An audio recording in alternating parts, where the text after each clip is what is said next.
अस्सलाम वालेकुम, welcome to my next tutorial. हम पिछले ट्यूटोरियल में बात कर रहे थे कि हम पूरी की पूरी फाइल को हम कैसे रीड करवा सकें। उसमें मैंने आपको बताया था कि हम बार बार एक ही वेरिएबल को हम रीड भी करवा रहे थे और राइट भी करवा रहे थे।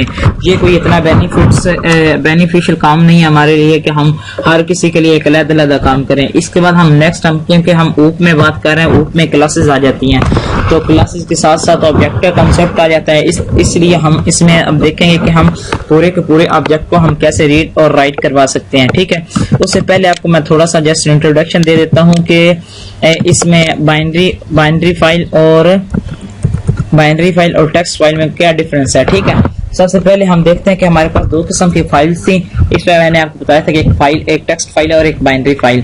अब इसमें देखो कि अब हम टेक्स्ट फाइल में हमारे पास क्या कि हम इजीली इस फाइल को जहाँ पे हमारा डाटा सेव हो रहा है उसको हम जस्ट इजीली रीड करवा रहे होते हैं। ठीक है, इस तरह जब हम बाइनरी फाइल में उसको हम इजीली रीड नहीं करवा सकते। अब टेक्स्ट जब हम सर्चिंग या उसको हम रीड करवाएंगे तो एक हम उसको स्पेसिफिक पॉइंट से भी रीड करवा सकते हैं। अब टेक्स्ट फाइल में क्या होता है कि हम अगर हमारे पास स्ट्रिंग है, फर्ज करें स्ट्रिंग ने कितने बाइट्स रिजर्व करने थे, स्ट्रिंग्स 4 बाइट रिजर्व करती है। ठीक है, स्ट्रिंग 4 बाइट रिजर्व करती है फर्ज करो, तो अगर हम उसमें बेशक 1 कैरेक्टर दें या 10 कैरेक्टर दें, उसने स्टोर उतने 4 बाइट्स करने हैं। ठीक है, अब जब बाइनरी फाइल बनेगी, बाइनरी फाइल में क्या होगा कि हमारी बाइनरी फाइल हमारे जो हमने डाटा है उसमें राइट करवाया उसकी बेस पे वो सिक्वेंशियल डाटा को मेमोरी अलॉट करेगी और एक हिसाब के साथ हमारा डाटा स्टोर होगा। ठीक है, इससे में क्या होगा जब हम रीड करेंगे तो हमारे लिए ये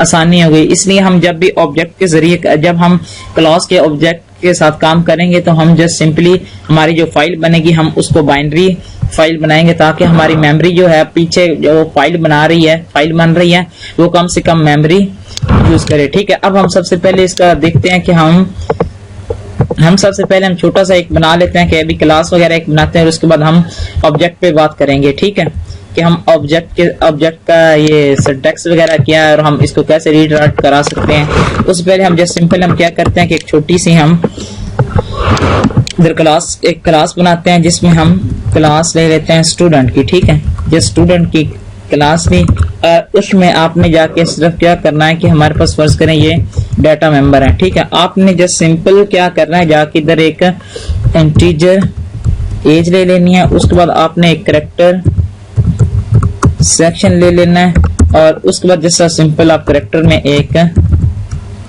में आप नेम ले लें। ठीक है, और उसकी अरे बनाने 50 की। ठीक है, उसके बाद आप उसका एक इंटीजर एज सेक्शन नेम हो गया, हम जैसे यही 3 लेते हैं। ठीक है, उसके बाद हम एक पब्लिक मेथड बनाते हैं। ठीक है, पब्लिक मेथड में जाके हम जस्ट सिंपल क्या करते हैं कि हम एक इनपुट का एक मेथड बनाते हैं जिसमें हम वैल्यू सिंपल एंटर कराएंगे। इसमें कहते हैं सी आउट प्लीज। ठीक है, please enter your name.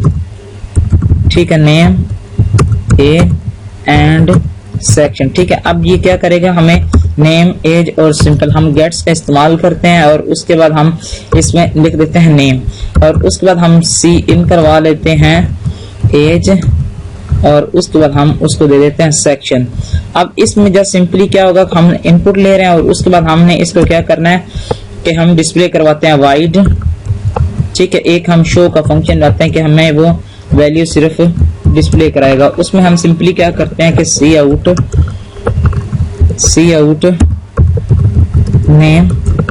Name में जाके हम नेम को डिस्प्ले करा देते हैं और उसके बाद हमारे पास एज आ गई। ठीक है, इसमें एज में जाके हम जस्ट सिंपल एज को डिस्प्ले करा लेते हैं और उसके बाद हम जाके सेक्शन को भी साथ डिस्प्ले करवा लेते हैं और इसमें से SCC। ठीक हो गया, उसके बाद हम जस्ट सिंपली इसको क्लोज कर देते हैं और इधर आके जब हम इस क्लास स्टूडेंट का एक ऑब्जेक्ट बनाएंगे S और उसके बाद हम इसको इनपुट और शो फंक्शन को कॉल करेंगे।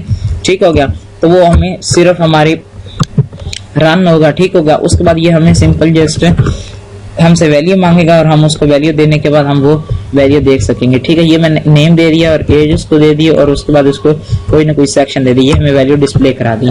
अब हम देखते हैं कि हम इस ऑब्जेक्ट के जरिए हम डाटा रीड और राइट कैसे करवा सकते हैं। ठीक है, सबसे पहले हम देखते हैं कि हम फाइल पे डाटा इसको राइट कैसे करवाएंगे। तो सिंपल, आप जस्ट देखो कि सबसे पहले आपने वही काम करना है कि आपने OFStream आपने एक फाइल मोड करनी है। ठीक है, iOS मोड में आप जाके एक बाइनरी मोड दे दो, एक iOS आउट दे दो, iOS append दे दो साथ। ठीक है, आपने ये मोड्स के जरिए, जिन मोड्स के जरिए आपने कोई फाइल ओपन करनी है, ये जस्ट आपने फिर ये क्या करना है कि फाइल आप उस OFStream का एक ऑब्जेक्ट लिखना है और ये जो राइट फंक्शन है ये बिल्ट इन फंक्शन है जिसकी वजह से हम पूरे के पूरे ऑब्जेक्ट को राइट कर सकेंगे। ठीक है, और उसके बाद ये सिंटैक्स, इसका कैरेक्टर स्टैटिक, ये आपने कैरेक्टर स्टैटिक लाजमी लिखना है। ठीक है, ये कैरेक्टर स्टैटिक ये उसका सिंटैक्स है। आगे एड्रेस सेपरेटर ऑब्जेक्ट, ये अब उस ऑब्जेक्ट का एड्रेस दे रहे हैं कि जिसमें हमारे पास डाटा पड़ा हुआ है। ठीक है, आगे साइज ऑफ, हमने उस या तो इसका ऑब्जेक्ट बता दें या इसके बाद इधर क्लास का नेम दे दें। ये हम अब मैं इसके ये तो जनरली एक छोटा सा सिंटैक्स है कि आपने सबसे पहले इधर ऑब्जेक्ट लिखना है और डॉट ऑपरेटर लगा के आपने अगर राइट करना है तो राइट का एक मेंबर फंक्शन उसके अंदर बिल्ट इन है। ठीक है, आपने उसको यूज कर लेना है। ठीक है, उसके बाद इसके अंदर ब्रैकेट्स ओपन करनी है, उसमें जस्ट कैरेक्टर स्टैटिक, आगे आपने ये एड्रेस सेपरेटर लगाना है और उसके बाद जिस ऑब्जेक्ट का आप डाटा राइट करना चाह रहे हैं उसका नेम लिखते हैं। ठीक हो गया, उसके बाद ये क्या करेगा, जहाँ पे हमारा डाटा स्टोर है उसका एड्रेस इसमें स्टोर करवा रहा है और उसके बाद ये जो साइज ऑफ है, ये साइज ऑफ बता रहा है कि हमारा जो डाटा क्लास का जो डाटा है या ऑब्जेक्ट का जो डाटा है वो कितने बाइट्स का है, वो आगे फाइल में जाके उतने बाइट्स रिजर्व कर लेगा, मेमोरी एलोकेट करवा लेगा। अब जब सिंपली हम क्या फिर देख लें कि हम फाइल के OFStream के ऑब्जेक्ट के जरिए हम डाटा राइट करवाने के लिए हम built in function object file का object dot write built in function इसको यूज करेंगे, साथ इसके ब्रैकेट्स के अंदर जाके कैरेक्टर स्टैटिक लगाएंगे, आगे एड्रेस सेपरेटर लगा के ऑब्जेक्ट का नेम देंगे, आगे हम कोमा डालेंगे और उसके बाद साइज ऑफ बताएंगे कि ऑब्जेक्ट किस हम जिसका हम डाटा पास कर रहे हैं उसका कितना साइज है। ये खुद ब खुद चेक करेगा और चेक करेगा कि उस क्लास का या उस ऑब्जेक्ट का कितने बाइट्स का डाटा उसमें पड़ा हुआ है। तो ये बैकएंड पे जो फाइल होगी उसमें उतने बाइट्स रिजर्व करवा लेगा और हमारा डाटा उसमें सेव करवा देगा। ठीक है, अब हम चलते हैं कि हम इसको सिर्फ अभी सिंपल अब देखते हैं कि हम इसको हम राइट कैसे करवाएंगे, उसके बाद हम देखेंगे कि हम बाकी काम हम देखेंगे। अब सिंपल जस्ट क्या करो कि आप जस्ट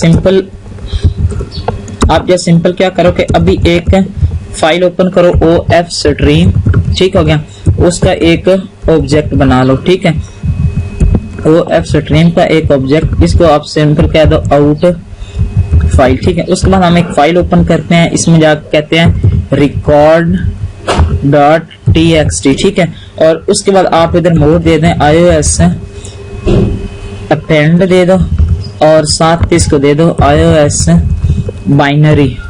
बाइनरी। उसके बाद आप इस फाइल को कर दो और उसके बाद आपने जस्ट क्या करना है कि ये जो हमारे पास ऑब्जेक्ट आउट फाइल है इसकी मदद से आपने right function co dot operator लगा के आपने राइट फंक्शन को जस्ट कॉल करना है। ठीक है, उसके बाद आपने इसके अंदर एक ब्रैकेट्स डालनी है, उसमें आपने कैरेक्टर लिखना है, साथ ये स्टैटिक, आगे एड्रेस। अब हमारे पास आप देखें कि आपको सबसे पहले इनपुट आपको लेनी पड़ेगी, क्योंकि अब हमने जिस चीज को जिस पर लिखना है वो उसके अंदर कुछ ना कुछ डाटा मौजूद तो होगा ना। डाटा मौजूद जब तक नहीं होगा तो वो उसको कुछ भी नहीं लिखेगा।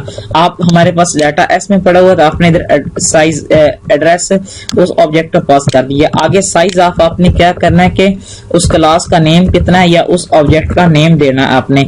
ये क्या करेगा, ये बैकएंड पे वो खुद ही देखेगा कि हमारे पास कितने बाइट्स उसने रिजर्व करने हैं या उसने कितने बाइट्स की फाइल बनानी है जहाँ पे उसने डाटा स्टोर करवाना है। ठीक हो गया, ये हमने उस फाइल को क्लोज कर दिया। अब मैं इसको रन करता हूँ तो क्या होगा कि s.in में जो हम वैल्यू देंगे वो इस फाइल में जाके सेव हो जाएंगी। ठीक है, और append मोड भी हम यूज कर रहे हैं और बाइनरी मोड इस्तेमाल कर रहे हैं। ठीक है, अब जस्ट मैं इसको रन करूंगा तो जो हम इसको इनपुट देंगे वो साथ ही उस फोल्डर में जाके इसमें मैं अब नेम दे देता हूँ वारिस और उसके बाद एज में दे देता हूँ और साथ सेक्शन दे देता हूँ। ठीक हो गया, अब जब मैं इसको जाऊंगा फाइल में जाके देखूंगा तो हमारी रिकॉर्ड की एक फाइल बन चुकी है और उसमें ये हमारा डाटा राइट हो चुका है। ठीक हो गया, ये हमारी बाइनरी फाइल है।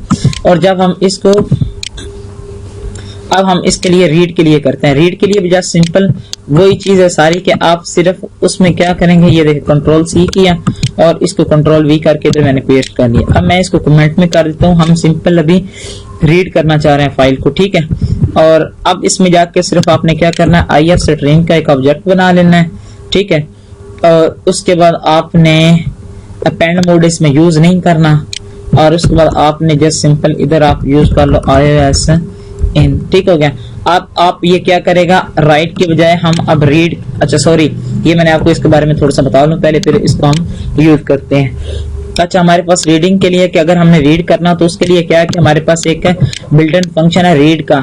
ये भी इस तरह के आपने इफ स्ट्रीम के फाइल के साथ आपने उसको रीड फंक्शन में डाल के आपने फिर क्या करना है कि वो क्या करेगा, वही ऑब्जेक्ट वही सारा काम। उसके बाद सिंपल आपने जस्ट क्या करना है कि उसको वेरिएबल या उसको आपने यूज कर लेना। अब इसमें सिंपल हम पहले क्या कर रहे थे कि हम पहले इसमें क्या कर रहे थे, हम राइट करवा रहे थे, और इसमें सबसे पहले हम इनपुट लेते हैं और उसके बाद हम इसको राइट करवाते हैं।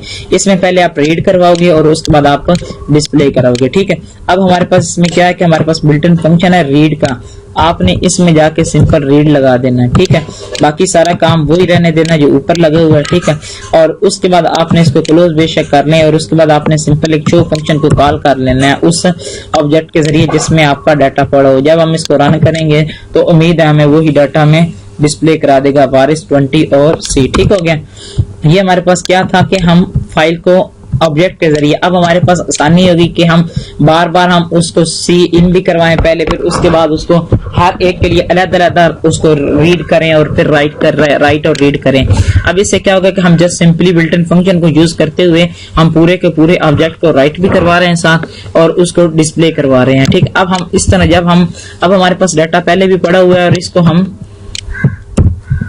जब रीड करेंगे तो हमारे पास वही पहला डिस्प्ले हमारे पास ये जो है, आपको मैंने बताया था कि हमने ऑब्जेक्ट के नेम सेम नहीं रखने। ठीक है, और जब हम इसको राइट रन करेंगे तब कोई एरर नहीं। अब इसमें जब मैं ए दे देता हूँ, जिशान नेम दे देता हूँ। ठीक है, और उसके बाद मैं इसकी ए दे देता हूँ और उसके बाद साथ इसका सेक्शन दे देता हूँ। हमें सबसे पहले जिस तरह हम वो हमारे पास हो रहा था कि हम पूरे के पूरे चीज को हम रीड नहीं, पूरी फाइल रीड नहीं हो रही, उसने जैसे ही पहले को रीड किया और उसने उसी को डिस्प्ले करा दिया। अब इसमें भी हम वही फंक्शन बिल्ट इन फंक्शन हम यूज कर सकते हैं। वाइल की जगह पे आपने सिंपल जस्ट क्या करना है कि वाइल नॉट, ठीक है, आगे आउट फिल डॉट EOF आप इस्तेमाल कर लो। ठीक हो गया, या फिर आप वुड इस्तेमाल कर लो। अब ये क्या करेगा और साथ ही हमें वो फाइल डिस्प्ले भी करा देगा। अब मैं इसको एंटर करता हूँ और एक मैं नया डाटा देता हूँ साथ। ठीक हो गया, और इसमें जाके मैं दे देता हूँ B। अब उसने क्या किया, वारिस को ही डिस्प्ले करवा दिया है बार बार। अभी मैं देखता हूँ इसमें एरर किस चीज का आ रहा है। आउटफिल डॉट गुड, ठीक हो गया, आगे आउटफिल डॉट कंट्रोल Z। अब उसने इधर क्या किया कि पहले उसने इसको रीड किया और उसके बाद उसने क्लोज कर, हाँ ठीक है। अब हम यहाँ करते हैं कि हमें फाइल क्लोज बाद में करनी है। ठीक है, और अब हम इसको रन करते हैं तो उम्मीद है इस दफा कोई और मसला नहीं करेगा। हम इसमें ये कोई नेम दे देते हैं और साथ यही दे के साथ सेक्शन क्यों डिस्प्ले करवा रहा है। चलो अभी हम इसमें यही रखते हैं कि हम नेक्स्ट ट्यूटोरियल में इसमें देखेंगे कि ये एरर क्यों डिस्प्ले करवा रहा है। थैंक्स फॉर वाचिंग, और मेरे चैनल को सब्सक्राइब करना ना भूलिएगा ताकि आपको लेटेस्ट अपडेट के बारे में पता चलता रहे। शुक्रिया, अल्लाह हाफिज।